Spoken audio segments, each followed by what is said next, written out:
This bill is set down for committee stage next sitting day. Honourable members, we therefore turn ourselves to the Government Order of the Day number 6.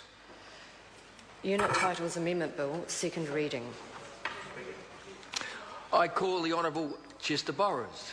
Mr. Speaker, I move that the Unit Titles Amendment Bill now be read a second time and apply my affable if bumbling approach to this reading. The Government Administration Select Committee considered that the amendments to the Unit Titles Act 2010 proposed in Part 27 of the Statute Amendment Act Bill be introduced. They are minor and technical, but as there are so many of them, 21 in total, it was considered more appropriate to be considered as a separate bill by the committee, and so they recommended that course of action.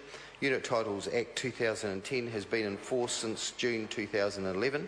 Its purpose is to allow bodies corporate which comprise all unit owners in a development to operate and manage unit title developments, and the Act provides guidance to bodies corporate and unit owners to assist them in managing their property, and I commend the bill to the House. The question is that the motion be agreed to. Mr. Speaker. I call the Honourable Trevor Mallard.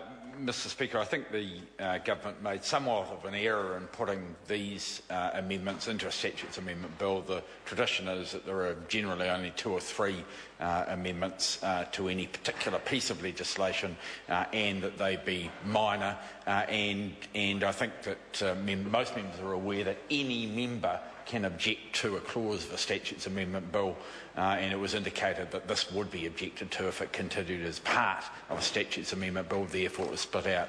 I will take the opportunity, though, Mr. Speaker, to say that there were some very good submissions at the Select Committee on issues other than those that are contained to do with the Unit Titles Act and its need for revision, other than those that came as part of that statutes revision bill.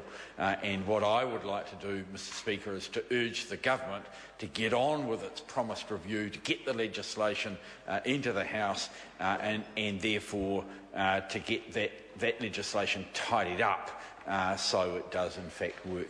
Mr. Speaker, we have nothing more to say about the bill. I call the Honourable Member Brendan Horan.